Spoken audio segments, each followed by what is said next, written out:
Hallo und herzlich willkommen zu einer neuen Ausgabe von Devs on Tape. Ja, jetzt ist es schon wieder 2 Wochen her, dass wir das letzte Mal miteinander gesprochen haben, Caro. Aber schön, dass du da bist. Ja, hi Kai.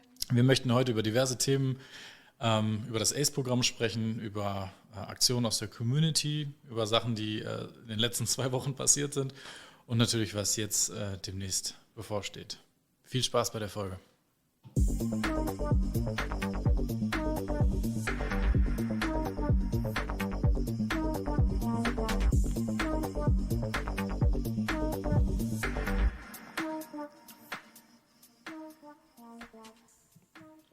Ja, nochmal. Ich versuche mir den Seufzer nach dem Intro jetzt einfach mal abzutrainieren. Der hat dann nichts zu suchen. Aber zumindest gehen wir mit einem leichten Lachen oder Schmunzeln zumindest in die neue Podcast-Folge. Caro, mach du doch mal direkt den Anfang. Was ist in den letzten 2 Wochen passiert? Ja, also die Planung geht natürlich weiter. Übernächste Woche ist dann die Konferenz endlich. Und danach weiß ich wahrscheinlich gar nichts mit meiner vielen Freizeit mehr anzufangen. Also du sprichst jetzt von der Door-Count, von der Ja, Konferenz und Ausstellung. genau, von der Konferenz und Ausstellung, wo ich ja auch noch einiges organisiere und da hat sich jetzt vieles geschärft. Also wurde auch langsam Zeit. Genau, und was war denn bei dir los? Ja, also erstmal habe ich gestern tatsächlich noch den Twitter-Post von Nils de Bruyne, der war hier auch schon mal zu Gast bei uns im Podcast, gesehen, dass er sich angekündigt hat, wenn man ihn auf der Konferenz sucht, dass er sich in dem Bällebad befinden würde und hat Sehr hier gut. von Sheldon Cooper einen coolen Meme da reingefügt. Ich bin gespannt, wie groß das Bällebad sein wird und wen wir da tatsächlich drin finden und wie die Akustik natürlich für unsere Mikros in dem Bällebad ist. Da werden mit Sicherheit Fotos und auch die eine oder andere Folge bei rumkommen. Ja, was ist bei mir passiert in den letzten 2 Wochen? Das ist schon mal vielleicht für den Podcast, für die Folge Thema Nummer 1. Und zwar darf ich mit Freude und ein bisschen Werbung in eigener Sache darf ich ankündigen, dass ich endlich wieder ins ACE-Programm von Oracle zurückgefunden habe. Und was das genau ist, werden wir jetzt mal näher besprechen. Also du bist ja auch ACE, vielleicht fängst du mal an. Ja, also das ACE-Programm von Oracle, also sowas in der Art hat nicht nur Oracle, muss man dazu sagen. Also wir haben ja auch Nicht-Oracle-Hörer. Und das ist quasi so eine Art Auszeichnung, Merkmal, das man bekommt von dem jeweiligen Hersteller. In dem Fall ist das ACE-Programm von Oracle. Und das heißt halt, dass man ein Experte auf seinem Gebiet ist, dass man sein Wissen sehr viel teilt, zum Beispiel in Blogposts, auf Präsentationen, in Videos, Webcasts, alles Mögliche, was es so gibt. Also du hast die 3 Levels in dem ACE-Programm, das ist einmal der Associate, der Pro und dann am Ende auch noch der Director. Das ist jetzt die Neuigkeit, die jetzt passiert ist. Vorher hatten wir auch 3 Stufen, das war der ACE Associate als Einstiegsstufe, die mittlere Stufe war der normale ACE, ohne weiteres Kennzeichen dahinter oder ohne weitere Benennung. Und dann am Ende war auch der Director vorher. Das ist die höchste Stufe, die man hat. Was dazu gehört, das werden wir gleich nochmal näher besprechen. Aber du bist jetzt ACE Associate. Genau, also ich bin auch eingestiegen vor ein paar Jahren. Ich weiß gar nicht wann genau, aber ich bin eingestiegen auch schon als Ace Associate und in dem Programm ist das zum Beispiel so, dass man dort quasi Punkte sammelt und jedes Level hat eine bestimmte Punkteanzahl im Jahr, die du erfüllen musst. Und ich bin ja aktuell nur auf deutschen Konferenzen, also auf DOA-Konferenzen quasi unterwegs. Das heißt, so viel Content produziere ich sozusagen nicht, dass ich das höhere Level erreichen kann. Aber je nachdem, wie aktiv man da ist, wie aktiv man mit Blogposts ist und Videos und Podcasts vielleicht, je nachdem, kann man dann entsprechend viele Punkte farmen sozusagen und dann auch aufsteigen bis zum Ace Pro. Der Director ist nochmal so ein extra Ding. Da brauchst du noch eine Bestätigung von jemandem vom Entwicklungsteam oder also Product Manager heißt das, dass du da einmal auch nochmal extra nominiert werden musst sozusagen.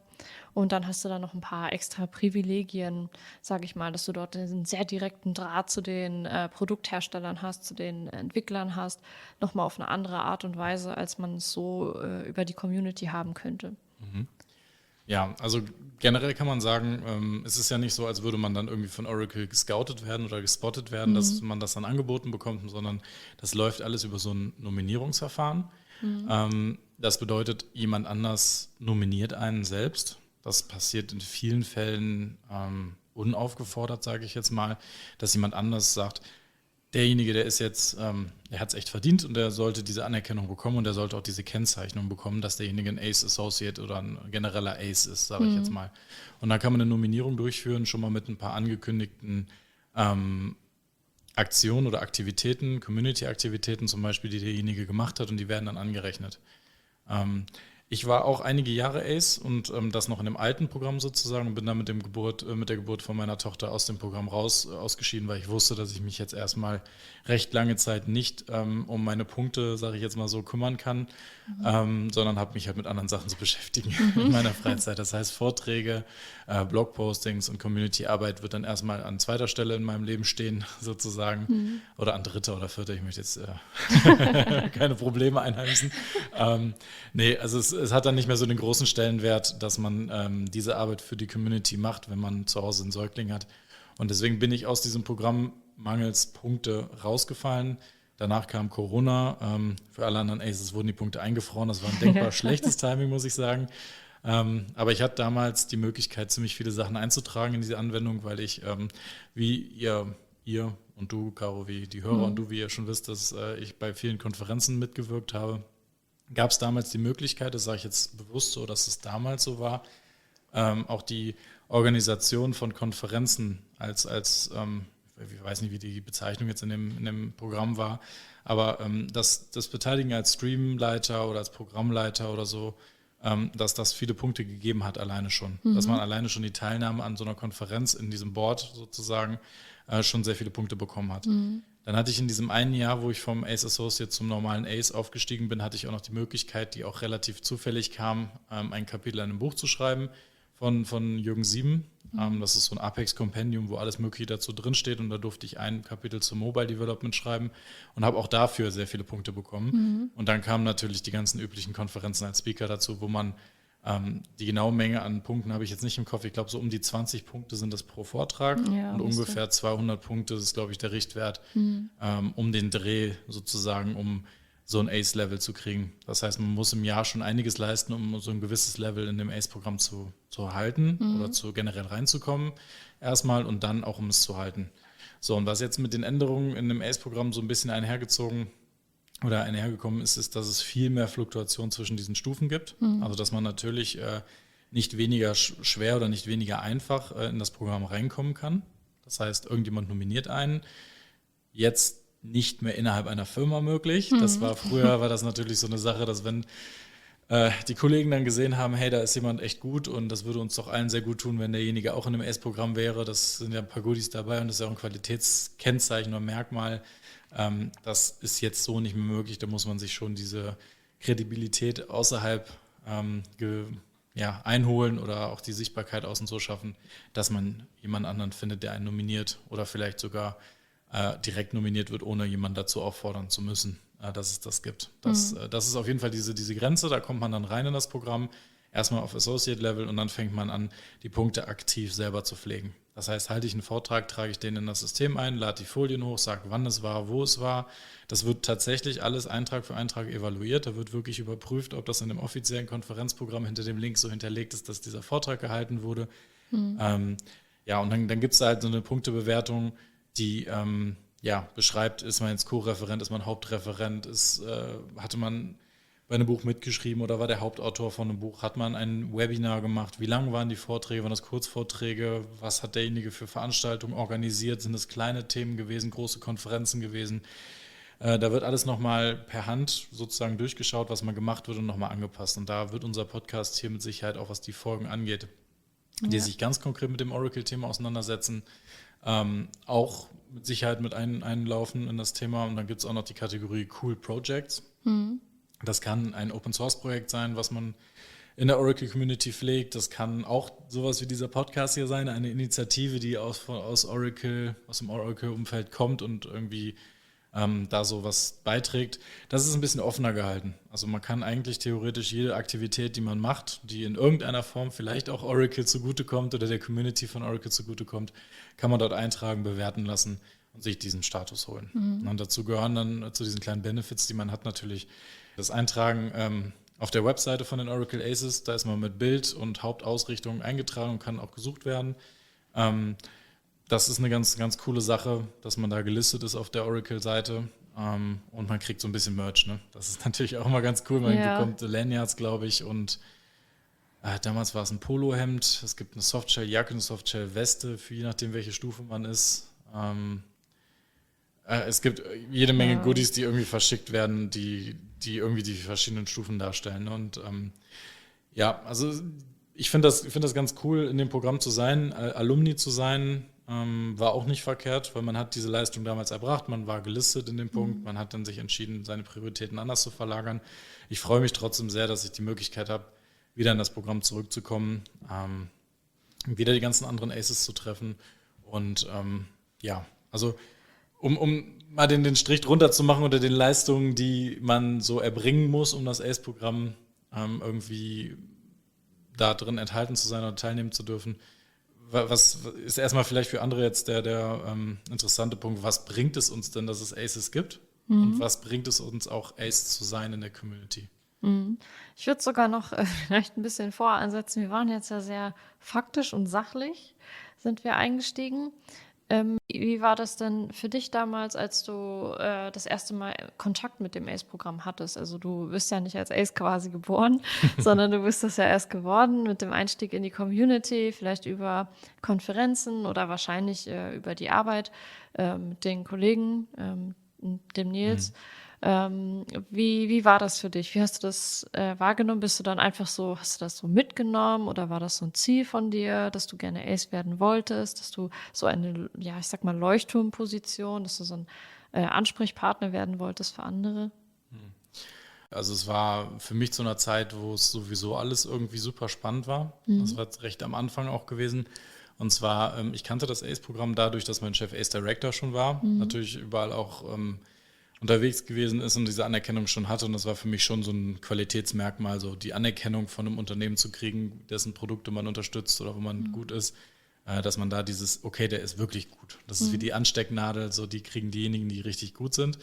Das war für mich so ein Zeichen, so das wäre ja immer cool. So, und ist tatsächlich eine nette Anekdote, wie das so gekommen ist. Und zwar, ich habe eine Einladung bekommen. Da saß ich gerade am Flughafen zusammen mit meinen Kollegen bei Starbucks. Also die Kollegen würden jetzt eine andere Geschichte erzählen, aber ich bin mir 100% sicher, dass es nicht im Flugzeug, sondern beim Starbucks vorm Gate war.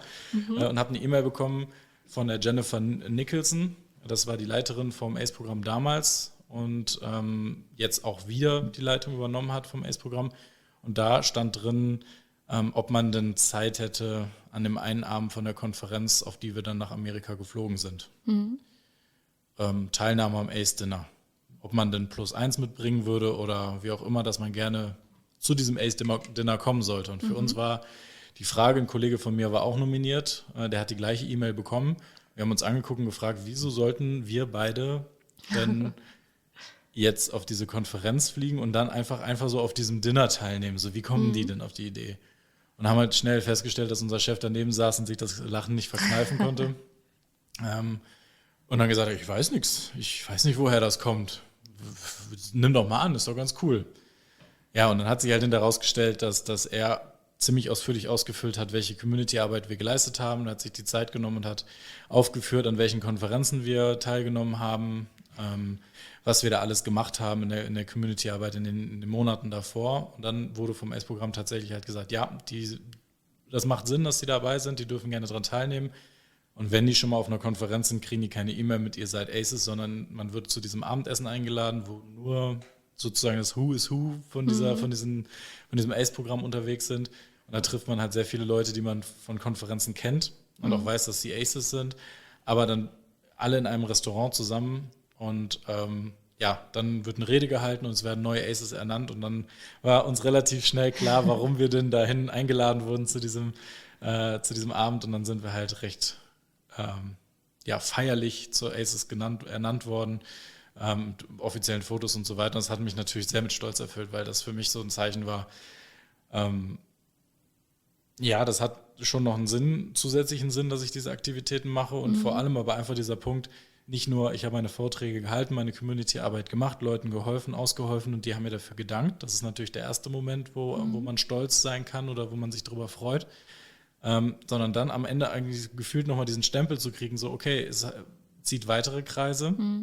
Es sind nicht nur die direkten Personen, denen du geholfen hast, die es anerkennen, dass du denen geholfen hast, sondern es wird von außen bemerkt, dass du das gemacht hast. Und das ist für mich ist es ein ganz großer Schritt, weil nicht nur, weil ich das natürlich gerne für mich als Spiegel habe, dass jemand mir spiegelt, okay, das ist gut, was du für die Community gemacht hast oder machst, oder das ist toll, dass du diese Vorträge hältst, es ist toll, dass du diese Themen bearbeitest, dass du immer ansprechbar für gewisse Sachen bist, dass du Sachen mit antreibst, sondern dass dann halt auch so eine Firma wie Oracle jetzt herkommt, das einmal natürlich aufgefordert, aber reviewt, was du machst und sagt, okay, derjenige, der hat wirklich tolle Arbeit geleistet und den würden wir jetzt diese Anerkennung gerne geben, und dann ist es ja wie eine Auszeichnung. Das macht schon was mit einem, das freut einen auch sehr.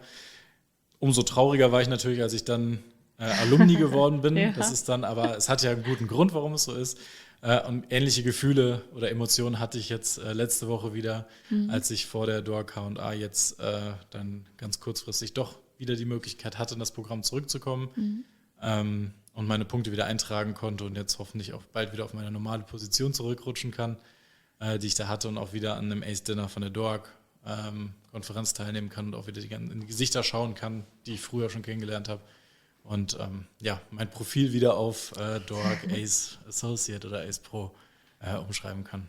Ja, wie war das bei dir? Da haben wir tatsächlich auch noch nicht drüber gesprochen. Ja, bei mir war das im Vergleich sehr unspektakulär. Ich wurde leider nicht von jemandem anderes nominiert. Ich habe mich einfach selbst nominiert. Ja, das ist Ehre, wem Ehre gebührt, ja? Nee, also ich kann ja mal ein bisschen weiter nach vorne springen. Also wie gesagt, es dreht sich jetzt sehr, sehr viel um diese Ace-Geschichte, aber als ich das erste Mal auf einer Konferenz war, also ich kannte das vorher einfach nicht, war gerade frisch aus meiner Ausbildung raus, war auch immer so ein bisschen auf mich allein gestellt, was die Entwicklung anging, weil ich halt nicht Anwendungsentwicklung gelernt habe eigentlich, sondern ich habe halt was in so Netzwerk, Support-Technik, Serververwaltung und sowas gelernt, also für Systemintegration quasi, den Fachinformatiker gemacht, und deswegen war ich dann mal so ein bisschen alleine, und dann war ich das erste Mal auf dieser Konferenz, auf der DOAG, Konferenz und Ausstellung tatsächlich. Und dann habe ich so das erste Mal dieses Universum auch wahrgenommen und das erste Mal auch dieses, ich sag mal, Expertentum wahrgenommen, dass die Entwickler auch direkt da waren und dass die ganzen Aces und Directors und sowas da waren, und ich war halt sofort hooked, weil das irgendwie total mein Ding ist. Es war irgendwie was, wo ich halt dachte, okay, geil, da möchte ich Teil von sein. Und ich helfe auch einfach gerne Leuten. Ich erkläre gerne Dinge. Ich versuche gerne mein Wissen zu teilen und versuche das auch immer so quasi zielgruppengerecht zu machen und immer sehr runterzubrechen auf die verschiedenen Leute. Und war früher tatsächlich auch in einer Trainingsabteilung und so, also so ein kleiner Turn dahin. Deswegen halte ich gerne Vorträge, darauf wollte ich eigentlich hinaus, und teile gerne mein Wissen. Und genau, und deswegen war das total mein Ding, und seitdem wollte ich das werden. Aber es ist halt immer, wenn man dann so auch alleine quasi von einer Firma aus so ein bisschen in der Community unterwegs ist, ich denke mir immer so, dieses Formular auszufüllen mit der Nominierung ist es halt viel Arbeit, weil da muss man immer raussuchen, was hat die Person gemacht, die man dort vorschlägt, muss dann Links hinterlegen, also so ähnlich, wie wenn man das selber einträgt. Und dann dachte ich mir immer, wer macht sich denn schon die Arbeit? Also habe ich sie mir halt selber gemacht. Und dann habe ich mich selber nominiert und habe dann tatsächlich ganz unspektakulär einfach nur eine E-Mail bekommen, dass ich angenommen wurde. Und dann hast du dir einen Sekt aufgemacht oder ein Flensi, je nachdem. Ja, genau. Und dann hast du dich darüber gefreut. Genau. Im Endeffekt, von wem die Nominierung auch immer kommen mag, es wird ja geprüft, ob man eligible für dieses Programm ist, ob das passt alles, ob das genügend Leistungen sind, die man erbracht hat, und ob man sich da jetzt selber die Mühe gemacht hat, das einzutragen, oder ob es jemand anders für einen gemacht hat, ist ja im Endeffekt nicht relevant. Ich kann das aber gut nachvollziehen. Ich musste für meine Wiederzurückkehr sozusagen in das Programm, musste ich auch meine ganzen Aktivitäten und meine Nominierung selber ausfüllen und dann mit dem Vermerk unten drunter, ihr könnt das zu dem Ace-Account von vorher gerne bitte verbinden. Ich habe vorher schon was gemacht und das könnt ihr gerne hiermit übertragen. Das hat dann schon alleine gereicht, damit das geklappt hat. Zu meinem Verdruss musste ich danach alles nochmal eintragen in diese Anwendung, und das wird jetzt gerade halt alles geprüft. Aber es ist eine Apex-Anwendung, in die man das einträgt, und da pflegt man das alles Stück für Stück rein.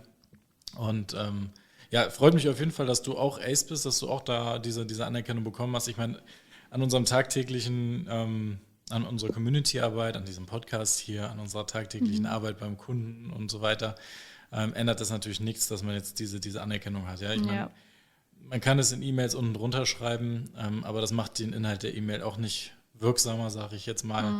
Man kann sagen, dass man das, ist ja fast wie eine Zertifizierung oder so eine Bestätigung von der anderen Seite. Das ist nicht ausschlaggebend, aber es ist vielleicht für einen selber ein ganz interessanter Punkt, dass es das, was man gemacht hat, dass es wirklich als toll anerkannt wird. Ja. Und das ist eine schöne Bestätigung dafür, und dann einfach nur die Sachen zu pflegen im System, damit man diesen Status erhält, ist was Schönes. Und dann hin und wieder bekommt man natürlich auch kleine Anerkennungen wie auf Konferenzen, dass man Abendessen gemeinsam mit den anderen Aces von Oracle ausgerichtet bekommen kann und dass man da teilnehmen kann. Ace Directors, die haben noch ein bisschen mehr. Also dieses Jahr gibt es tatsächlich noch mal ein paar Updates, auch für ab Ace Pro aufwärts, glaube ich, gibt es so ein paar mehr Dinge. Ja, genau. Also Ace Pro, da fand ich am spannendsten, also das ist so die mittlere Stufe, die normale, sag ich jetzt mal. Der Associate ist ja so ein bisschen der Einsteiger. Und ab Ace Pro hat man tatsächlich Budget, jedes Jahr kriegt man gut geschrieben in der Oracle Cloud. Also das finde ich am interessantesten tatsächlich. Ja. Das ist sogar für mich ein Antriebspunkt, aus dem Associate rauszugehen und dann in den Pro reinzuwechseln, weil 5.000 € dafür, dass man da halt eben alles Mögliche rumprobieren kann in der Cloud, ist schon wirklich nice. Ich habe da auch selber gerade in der Free-Tier, also in der kostenfreien Version von dieser Cloud, quasi so ein kleines Privatprojekt, und wenn ich dann da noch mal Geld reinpumpen könnte, das wäre natürlich richtig cool, wenn man da so Sachen ausprobieren kann. Definitiv, ich meine, das war immer dieser Punkt, wo wir auch im Vorfeld, auch damals schon und auch jetzt vor dieser Neuauflage des ACE-Programms immer drüber nachgedacht haben. Naja, also man tut viel, bekommt diese Anerkennung von Oracle, dass man ein Ace ist, und da steckt auch ein bisschen die Erwartung dahinter, dass man natürlich mit dem weitermacht, was man da vorher gemacht hat. Und dass wir Experten für etwas sind und anderen Leuten damit helfen. Dass uns dann die richtigen Handwerkszeuge an die Hand gegeben werden, damit wir gut sein können.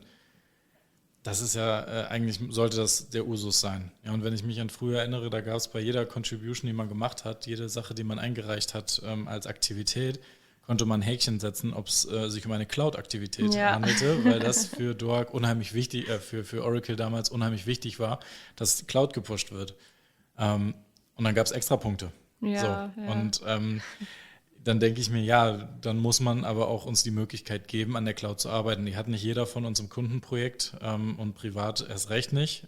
Wie sollen wir uns mit den Cloud-Produkten auskennen, wenn wir nicht die Möglichkeit bekommen, uns da auch zu bewegen? Ja, und deswegen finde ich diesen Move, und dass da auf die Community gehört wurde, ich nehme mal an, dass es auch aus diesem Antrieb herauskam, dass die Community gesagt hat, ich möchte keine Softshell-Jacke, ich möchte keinen Schal von Oracle Aces haben oder was auch immer, eine Anstecknadel. Ich brauche tatsächlich einfach nur Ressourcen, ich brauche Wissen, ich muss irgendwo dran teilnehmen, ich muss mich zertifizieren lassen können, ich brauche Schulungsmaterialien umsonst oder kostenlos. Das ist noch viel, viel wichtiger. Ja. Und darüber hinaus bei diesen Sachen, also ich finde diese Credits auch super cool, dafür, um Sachen auszuprobieren, das ist unheimlich wichtig.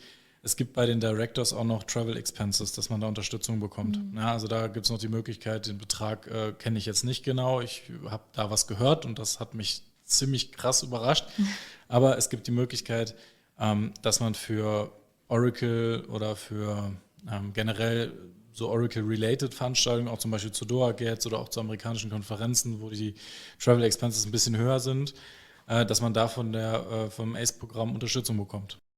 Da gibt es eine Limitierung auf, damals gab es das auch schon mal in diese Richtung, dass man, glaube ich, einmal pro Jahr sowas machen durfte. Und dann gab es auch irgendeinen Betrag auch dahinter. Ich glaube, dieses Jahr oder jetzt im neuen Programm ist es tatsächlich eine Summe, die man benutzen kann dafür, die man abarbeiten darf oder die man in Anspruch nehmen darf für Travel Expenses, um an solchen Konferenzen teilzunehmen. Na, da kommt natürlich für unser einer käme da natürlich jetzt nochmal die Ausfall vom tagtäglichen Arbeiten sozusagen nochmal on top, aber dass man zumindest so diese Ausgaben nicht hat, wenn man an diesen Konferenzen teilnimmt. Das ist auf jeden Fall nochmal eine tolle Sache für Directors, aber da muss man, glaube ich, sehr, sehr viel machen. Also ich weiß, dass dass man, wie gesagt, diese Empfehlungen, wie du schon erwähnt hattest, von einem Product Manager oder sogar, glaube ich, teilweise von zweien von Oracle selber bekommen muss, die Empfehlung direkt, regelmäßige Abstimmungen mit denjenigen und Unmengen an Punkte. Also ich glaube, echt Director zu werden, ist eine Stufe, da musst du wirklich richtig intuit sein, das machst du nicht nebenbei, sondern da bist du wirklich aktiv auf der Jagd dahin, Director zu werden. Das ist schon nochmal die höchste Stufe, das machst du nicht halt nebenbei. Genau. Genau, also Ace Pro wäre schon was, wo ich mich auch wieder für interessieren würde. Ist jetzt nicht so, dass ich da aktiv jetzt sagen würde, ich mache jetzt ganz viele Sachen nur, um diese Stufe zu erreichen, sondern eher die Tatsache, naja, ich mache ja sowieso ganz viel und wenn jetzt dann nur eine Sache fehlt, um das dann noch zusätzlich mitzunehmen, dann mache ich das. Aber das sollte nicht der Hauptantrieb sein, finde ich. Also ich glaube allgemein, ich glaube aber, dass es anwendbar einfach auf alle diese Geschichten, wie gesagt, die gibt es ja nicht nur für Oracle, und es gibt ja auch nicht nur das ACE-Programm, sondern da gibt es auch noch, ich weiß, bei Java gibt es diese Ambassadors oder so, ich weiß gar nicht, ob es die jetzt noch gibt oder ob das auch nochmal reformiert wurde. Aber ich habe auch gesehen, es gibt es auch bei anderen Anbietern sowas, dass man dann eben auf einer Liste landet, dass man dort Ansprechpartner ist, falls man irgendwie mal Hilfe braucht oder so. Und das ist aber insgesamt, also ich glaube, wenn man da einfach nicht mit einer Leidenschaft dabei ist, dann ist es erstmal super trocken für einen selbst und dann glaube ich auch einfach nichts Nachhaltiges. Solange man zumindest seine Privatzeit da investieren muss, ne? Wenn man das natürlich auch beruflich macht, aber also ich glaube, auf mich ist jetzt noch kein Kunde zugekommen, der gefragt hat, ob ich Zeit habe, nur weil ich da in der Liste drin stehe. Das ist noch nicht passiert. Ich weiß nicht, ob das bei dir vielleicht schon so war, aber ich glaube, andere Dinge sind da erfolgsversprechender, was Kontakte angeht, als diesen Titel jetzt zu haben. Ja, also ich kann jetzt nicht konkret sagen, was ausschlaggebend war dafür, dass irgendjemand, ein Kunde zum Beispiel jetzt im Consulting-Bereich sich für einen entscheiden kann oder entscheiden wird. Es ist letztendlich, wenn man sich das Profil oder auch wenn man sich irgendwo bewirbt und einen Lebenslauf abgibt und gibt dann bei Zertifizierung an, dass man halt ein Oracle Ace ist, könnte das vielleicht so den einen Eindruck vielleicht noch mal ein bisschen schärfen, dass das so ein bisschen ein Zeichen dafür ist. Das hat er jetzt nicht bekommen, nur weil er einmal damit gearbeitet hat, sondern der war in diesem Ökosystem schon etabliert und er hat da was gemacht und das untermauert vielleicht ein bisschen, dass die Vorträge, die er da geleistet oder gelistet hat in dem Bereich, dass die auch Anerkennung gewonnen haben und dass man da recht verankert in der Community ist. Ja. Aber ich habe jetzt parallel mal geguckt, es gibt nämlich, um jetzt mal nicht nur über Oracle zu sprechen oder über dieses eine Programm, ich hatte das in Erinnerung, dass es bei Microsoft sowas auch gibt. Und zwar nennt sich das MVP. Ja, genau. Genau, das sind die Microsoft Most Valuable Professionals. Und da gibt es auch halt dieses ähnliche Programm. Da war ich noch nie drin, logischerweise. Da habe ich noch nicht viel gemacht. Ich weiß, dass das auch global angesiedelt ist, dass man da auch über die Seite von Microsoft hingehen kann und sich tatsächlich ein MVP in seiner eigenen Region, in seiner eigenen Umgebung suchen kann. Also wenn man auf die Seite drauf geht, findet man hier MVPs aus dem Bereich AI in Sri Lanka, man findet Entwickler aus Deutschland, Spanien, Schweden, Australien, Indonesien, die kann man da einfach auf der Internetseite bei denen suchen mit dem Key-Bereich, den man so benötigt. Zum Beispiel, wenn es jetzt darum geht, um eine Data-Plattform, jemanden zu finden, dann kann man das da filtern und bekommt dann aus allen verschiedenen Orten dieser Welt Leute, die einen Award bekommen haben in diesem Bereich. Das scheint ein bisschen anders zu laufen. Da bekommt man, ähnlich wie jetzt in dem ACE-Programm, nicht nur diesen Rang, dass man Ace ist oder Ace Associate oder Ace Director, sondern man bekommt auch diese genauere Bezeichnung, in welchem Bereich man unterwegs ist, damit man das nochmal in den Facetten unterscheiden kann. Und das scheint bei diesem MVP auch der Fall zu sein, dass man dann hingehen kann und sagen kann, dieserjenige ist MVP und zwar in dem spezialisierten Bereich Data Platform zum Beispiel oder AI oder wie ich das gerade genannt habe. Ja, in meiner Firma weiß ich, da gab es damals jemanden, also ich weiß nicht, wie das jetzt von der Verteilung her ist, aber ich weiß, damals da gab es super wenig Leute in Deutschland, vielleicht eine Handvoll und ich weiß noch, ein Kollege von mir, der wurde dann auch MVP und der hat aber auch wirklich super viel gemacht und sich da auch super krass engagiert. Also eigentlich genau das gleiche Ding, dass man sich da engagiert, dass man sein Wissen teilt, dass man versucht, den Leuten zu helfen und sie zu unterstützen. Das ist wahrscheinlich einfach immer das gleiche Prinzip. Darum geht es dann ja im Endeffekt auch, ja. Und dann, okay, dann haben sie das mittlerweile noch ausgebaut. Genau, ich sehe jetzt hier, wenn man bei Microsoft nach MVPs sucht, in Deutschland findet man 124 MVPs. Ja, das sind ja auch nicht so viele, ne? Genau, würde ich jetzt auch sagen. Da kann man sich das angucken und diejenigen kontaktieren. Ja, es ist eine Anerkennung. Es sollte vielleicht für jeden, der sich in seinem Spezialgebiet, ich meine, das ist ja auch ein Tipp, den viele Profis, sage ich jetzt mal, irgendwie geben.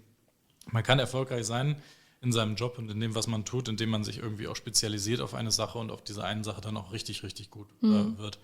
So, wenn man das macht, das kann in unterschiedlichsten Bereichen sein. Ich meine, wir haben Hörer hier, die in unterschiedlichen Bereichen vermutlich unterwegs sind, die vielleicht mit unterschiedlichen Technologien arbeiten, von unterschiedlichen Herstellern.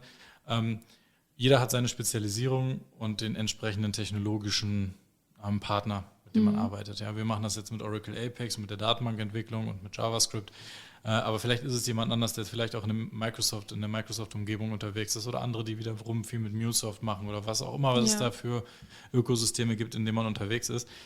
Vielleicht gibt es solche Programme, an denen man teilnehmen kann oder wo man sich registrieren kann und einfach sagen kann, naja, ich bin gut, ich kann mich listen lassen in dem Bereich, ich möchte vielleicht da auch erscheinen auf der Liste als Ansprechpartner, ich möchte mich einfach auszeichnen lassen, sage ich jetzt mal. Also es muss ja gar nicht so diesen Eindruck machen, man nominiert sich selber, wie du es gerade eben gesagt hast, wo ja absolut nichts Schlimmes dran ist, aber vielleicht kann man an diesem Partnerprogramm einfach teilnehmen, um vielleicht für sich selber eine Challenge zu finden. Einfach zu sagen, naja, ich habe jetzt so ein Ziel, ich möchte das jetzt erreichen, ich möchte diese gewisse Punkte da bekommen und ich möchte mir selber zeigen, dass ich wirklich ein MVP, ein Ace, ein Profi, ein Evangelist, ein was auch immer sein.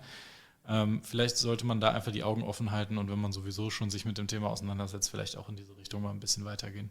Ja, als ich habe ja vorhin erzählt, wo ich das erste Mal auf der Konferenz war, kann ich ja dann auch nochmal so ein bisschen aus der Vergangenheit erzählen. Also mich hat das tatsächlich am Anfang auch etwas eingeschüchtert, sag ich mal, weil auch 1 Million Leute was von den Leuten wollten, die halt genau diese Titel hatten und dort eben, ich sag mal, herumgelaufen sind und die Vorträge gehalten haben. Und aber irgendwann habe ich mich dann auch mal mit jemandem unterhalten, der halt eben auch eine solche Auszeichnung hat. Also das kann ich dann auch empfehlen, gerade eben an die Einsteiger. Sucht euch jemanden, mit dem ihr euch dann auch mal da unterhalten könnt und einfach mal fragen, was muss ich eigentlich machen, um den Titel zu kriegen? Einfach mal ganz dreist nachfragen und dann ergibt sich das. Vielleicht verschwindet dann der Zauber so ein bisschen, wenn wir, wie wir vorhin, über Nummern und Einreichungen und Listen und sowas reden. Oder es motiviert einen. Das ist dann natürlich dann typabhängig, ne? Ob man dann gerne, ob man sich dadurch dann motiviert fühlt, genau sowas zu machen. Ja, und allgemein kann ich aber auch sagen, also jetzt unabhängig von diesen Titeln und so, sich für die Community engagieren und sein Wissen teilen und so, das ist ja immer was man machen kann, unabhängig von diesen Sachen. Und wenn ihr da irgendwie Unterstützung braucht oder so, dann könnt ihr euch auch gerne bei uns melden. Wir können euch dann auch weiterleiten. Also es ist wie immer in den Shownotes unsere Kontaktdaten. Da gibt es nämlich auch Programme, die so ein Mentoring zum Beispiel anbieten, auch für Präsentationen.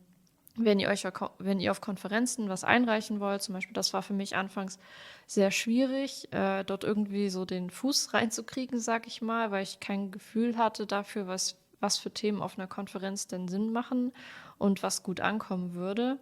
Und wenn ich damals so ein Mentoring gehabt hätte, die mir da so ein bisschen unter die Arme gegriffen hätten, um dieses Ökosystem einfach zu verstehen, dann wäre ich da wahrscheinlich auch schneller quasi rangekommen. Und so habe ich dann, glaube ich, 2 Jahre habe ich eingereicht und habe halt keinen Vortrag angenommen bekommen. Und das ist natürlich dann auch demotivierend, weil man sich eine Geschichte im Kopf zusammenbaut und eine Vision hat von seinen Vorträgen und dann kann man das irgendwie nicht so im Abstract rüberbringen, wie man das eigentlich möchte. Also man kann die Passion da nicht so weiterbringen. Manchmal ist es auch die Hartnäckigkeit, die sich dann auszahlen lässt. Ich glaube, diese Phasen, dass man ziemlich viele Vorträge angenommen bekommen hat, das war jetzt hier, wo ich da auch zum Ace das erste Mal geworden bin, das war auch meine erste Konferenz in Amerika. Da war ich genauso überrascht, dass ich da angenommen wurde und es fühlte sich an wie ein Streak. Ne? Es war so deutsche Konferenzen, dann international eine Konferenz, wo man Vorträge gehalten hat und dann den Ace noch on top. Das war so eine richtig tolle Serie an tollen Ereignissen. Ja? Und wenn man dann den ersten Vortrag hat, der nicht angenommen wird irgendwo, dann ist es ein Dämpfer, der irgendwie genauso doll wirkt, sage ich mal. Aber da sollte man sich nicht entmutigen lassen. Und das ist vielleicht auch nochmal ein Punkt, das ist bei vielen Konferenzen der Fall, wenn man da Vorträge einreicht, dass es durchaus auch Kennzeichen gab. Das gilt vor allem für die Konferenzen, wo nicht anonym abgestimmt wird oder nicht anonym die Abstracts bewertet werden, dass da auch der Hinweis steht, dass der Vortrag eingereicht wurde von einem ACE. Das kann ich mir bei anderen Konferenzen, jetzt zum Beispiel bei MVPs, bei Microsoft-Konferenzen auch vorstellen, dass das schon dafür spricht, dass es ein erfahrener Speaker ist oder ein erfahrener Community-Aktiver ist oder zumindest, dass er fachlich einiges an Ahnung hat, weil er ja diese Zertifizierung oder diese Auszeichnung schon erhalten hat. Ich habe parallel nochmal nachgeguckt, in welcher Größenordnung sich diese Programme bewegen. Zum einen ist es natürlich bei den Microsoft MVPs, da gibt es halt eine ganze Menge an Kategorien, für die man da ausgezeichnet zertifiziert werden kann.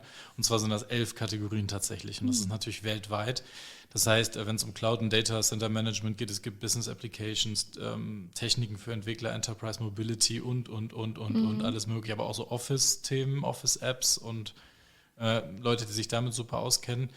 Ist ein Riesenfeld. Ja, es geht hier nicht nur um eine Datenbank bei Oracle, wo man in diesem Ökosystem dann teilnimmt, sondern es geht halt schon ein bisschen weit gefächerter, alles, was Microsoft so anbietet. Deswegen gibt es da halt auch schon 4.000 über die gesamte Welt verteilt. In Deutschland sind es recht wenig, aber weltweit 4.000 Personen. Es geht über ungefähr 90 Länder, wo es diese Experten gibt. Das ist schon ein bisschen größer. Im Gegensatz dazu gibt es zum Beispiel bei Amazon, also bei AWS, die sogenannten AWS Heroes. Ja, stimmt. Und da gibt es nur 100 auf der Welt. Das ist jetzt ein Unterschied. Also wenn ich überlege, reiche ich mich oder nominiere ich mich oder jemand anderes dafür, um an einem Programm teilzunehmen, wo es 4.000 Menschen gibt, die da schon dran teilnehmen, oder gehe ich in ein Programm, wo ich einer von 100 sein kann oder einer von 101 in dem Moment, ist natürlich eine andere Sache. Ja. Kurz umrissen, in diesen Programmen gibt es natürlich auch ein bisschen schwierigere Challenges, die man da machen muss. Also bei Microsoft sind 17 Leute über die Welt verteilt, die das bewerten, ob man Ace werden darf. Das ist bei Oracle nicht in dem Umfang, das weiß ich. Und es muss auch tatsächlich so sein, dass entweder derjenige ein in Vollzeit angestellter Mitarbeiter von Microsoft sein sollte oder muss, oder beziehungsweise von einem solchen vorgeschlagen werden. Ein etablierter Mitarbeiter von Microsoft muss jemanden vorschlagen als nicht Ace, sondern als MVP. Ja. Oder ein aktiver Microsoft MVP muss jemanden anders vorschlagen. Das heißt, man kann nicht als irgendjemanden nominieren. Ja. Das ist nicht so einfach möglich. Also im Endeffekt unterm Strich ist es, dass man überall mit Blogpostings, mit Fachartikeln, mit Büchern, mit technischen Dokumentationen, mit Konferenzen, mit Videos, mit Tutorials, mit Podcasts und überall mit all diesen Medien, die für die breite Masse gedacht ist und im Endeffekt, sind wir mal ehrlich, auch mit Werbung in Verbindung stehen von dem Unternehmen, welches diese Programme natürlich veranstaltet. Ist klar, das ist kostenlose Werbung, kostenlose Unterstützung und kostenlose Hilfe für andere, damit die diese Software besser benutzen können. Also auch durchaus in deren Interesse. Aber nochmal zurück zu der Frage, Caro. Das war ein kleiner Ausflug, so kennen wir das von dem Podcast. Was könnten Aces denn der Community mit auf den Weg geben? Oder wozu stehen wir denn jetzt da und können gesucht und angesprochen werden? Also erstmal, du hast es ja vorhin erwähnt, es gibt, also wir Aces, die Aces sind halt auch sehr gut untereinander verbunden, also wir sind einfach vom Netzwerken her, dadurch, dass uns eine Plattform geboten wird im Rahmen des Programms, dass man sich dort austauschen kann, sind wir halt an sich schon näher aneinander dran. Das heißt, wenn man eine Frage hat, die man gerne stellen möchte, vielleicht nicht weiterkommt oder ähnliches, dann kann man zum Beispiel an so einen Ace rantreten und denjenigen fragen. An sich muss man natürlich auch gewisse Motivation mitbringen, anderen etwas beibringen zu wollen. Das heißt, in der Regel kann man dann davon ausgehen, dass die Person auch einen helfen möchte. Und was halt ebenfalls noch ist, dass die Aces auch durch dieses Programm eben auch näher an Oracle selbst dran sind. Also jetzt im spezifischen Fall der Aces, wahrscheinlich bei den MVPs genauso, von Microsoft sowie von den anderen Programmen. Und dort hat man dann vielleicht einfach einen engeren Draht. Also jetzt ein Beispiel. Ich hatte letztens bei meinem Kunden, mein Kunde hatte ein Problem mit einem Produkt, das im Apex-Bereich eingesetzt wird. Und dort hat das mit dem Support nicht ganz so schnell geklappt, wie er das gerne gehabt hätte, so wie das manchmal ist, dass man sehr ungeduldig ist. Und in dem Fall habe ich dann beispielsweise angeboten, weil ich die Person bereits kannte, eben durch dieses Programm, die dort mitwirkt, bei dieser Firma, die das Produkt quasi hergestellt hat, habe sie dann angeschrieben per Twitter und war dann gleich, hier, cool, dass du dich meldest, ja, ich kümmere mich mal drum. Und sowas ist natürlich halt, das kann man auch machen, wenn man jetzt kein Ace ist, sondern wenn man einfach nur die Leute kennt, aber in der Regel ist es dann so, dass sich das eine ergibt mit dem anderen und dann ist die Wahrscheinlichkeit schon höher. Und sowas, man hat einfach mehr Kontakte, man hat einen engeren Kontakt, man hat einen schnelleren Draht gegebenenfalls als Director sowieso. Da ist man ja regelmäßig mit den Entwicklern, sag ich mal, im Austausch und hat halt auch vielleicht mehr Wissen, weil man auch mehr das verfolgt, was beispielsweise auf Twitter abgeht, was dort gepostet wird an Blogposts. Man hat vielleicht mehr so ein paar Abos zu Informationen, man kriegt das vorgestellt von Oracle, also man hat vielleicht auch einfach mehr Informationen, sage ich mal, weil man sich da ja auch drauf fokussiert. Und zusammengefasst ist der Vorteil, wenn man eine Frage hat oder ein Problem hat, dass man dann jemanden hat, den man auch ansprechen kann. Also das sind jetzt die Vorteile, die man auch in dem Programm hat, wenn man selber daran teilnimmt. Ja, also du hast es erwähnt, als Ace kann man natürlich einfacher an die Ressourcen kommen und an Fragen stellen und so weiter. Wir haben jetzt auch noch die Möglichkeit bekommen im Ace-Programm, dass es da jetzt einen Slack-Channel gibt, wo sich alle Aces treffen. Ja, stimmt. Sich alle auch gegenseitig vorstellen können und auch wenn man jetzt nicht auf den gleichen Veranstaltungen unterwegs ist, wo man sich sowieso dann trifft, kann man da Fragen stellen. Das heißt sozusagen, Experten treffen Experten. Der eine weiß ganz genau, wie es in der einen Technologie abgeht und was man da macht und worum es da geht und hat da auch Kontakte zum Hersteller aufgebaut. Und dann gibt es entsprechend den anderen, der in einer anderen Technologie unterwegs ist und gut unterstützen kann, sowohl technisch als auch mit seinen Kontakten. Und das hilft dann auch, dass wir untereinander in diesem Slack-Channel den Kontakt herstellen können und jemanden aus einer ganz anderen Ecke oder von einer ganz anderen Seite der Welt einfach ansprechen kann und Fragen stellen kann und das ist dann direkt auch noch wirklich einer, der fundierte Ahnung davon hat. Aber auch dieses Exponiertsein als Ace, sich diesen Stempel aufsetzen zu lassen, das heißt, auf Konferenzen so gekennzeichnet zu sein, dass es sich hier beim Ace handelt, da steht dann so ein so ein Peak ist das, glaube ich, mit einem A drin, in einer unterschiedlichen Farbe ist das ganze Logo gewesen, damals immer. Ein Director war, glaube ich, Gold, ein Ace Associate war rot, glaube ich, und schwarz war, glaube ich, der normale Ace und das hat man dann in Konferenzplänen, hat man das hinten an dem Namen dran gesehen, auch als Qualitätsmerkmal. Man ist dann so ein Stück weit exponiert, alle gucken einen an oder alle sehen das, dass man Ace ist und dass man sich durchaus gut auskennt mit der Technologie. Das kann natürlich dazu führen, dass man sagt, oh, eigentlich möchte ich diese Aufmerksamkeit in dem Sinne jetzt nicht so unbedingt haben. Das ist natürlich sehr viel Platz zu versagen oder Sachen, wenn man weiß, was ich meine. Aber es ist im Endeffekt auch eine Möglichkeit für die Community, wenn die sehen, dass es diese Aces gibt und man kann vielleicht auf der Oracle-Seite bei den Aces suchen, wer kennt sich denn von den Aces in dem Bereich Apex ganz gut aus, zum Beispiel oder Development oder auch in Datenbank-Performance-Themen. Man kann diesen Namen eintippen oder man kann die Technologie eintippen, sieht ein Gesicht dazu und kann denjenigen eigentlich direkt kontaktieren. Und die Leute, die Ace sind, die werden einen nicht abwimmeln oder die werden nicht sagen, nee, habe ich jetzt keine Zeit zu. Im Regelfall sollten das sowieso Personen sein, die der Community helfen, geholfen haben und auch hilfsbereit sind im Grunde genommen. Ja. Und die können ansprechbar sein. Und das dürfte eigentlich sämtlichen Teilnehmern oder sämtlichen Community-Mitgliedern, die die Community auch hauptsächlich deswegen aufsuchen, um Unterstützung zu bekommen, eigentlich wirklich helfen. Ja, weil man kann natürlich jeden ansprechen, man kann auch in Blogpostings schreiben, beziehungsweise in Foren seine Fragen stellen, man kann E-Mails an große Verteiler schicken mit seiner Frage, aber man hat nie so den direkten Ansprechpartner, es sei denn, man hat diesen Kontakt persönlich geknüpft. Wenn man aber, so wie uns Aces, fühlt sich komisch an, das zu sagen, Ja, also genau. so wie die Reihe an Aces, die eigentlich deswegen da gelistet werden, um für andere Leute ein Ansprechpartner zu sein. Um jemand zu sein, der sagt, okay, hi, ich bin der und der, ich bin Ace, ich bin hier gelistet, das ist mein Name, das ist meine Kontaktinformation, melde dich doch, wenn was ist. So, da spreche ich, glaube ich, nicht nur für mich und auch nicht nur für dich, dass wir da immer gerne bereit sind, auch Fragen zu beantworten, sondern ich glaube, das kann man generell für alle Aces sagen.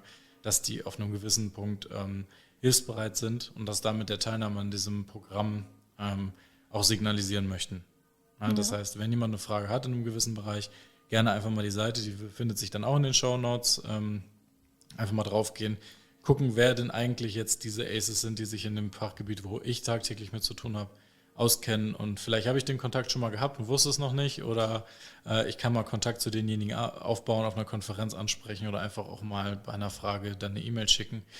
Vielleicht wird das eigene Netzwerk dadurch größer und hilft mir dann bei den nächsten Problemen vielleicht ein bisschen besser klarzukommen. Ja.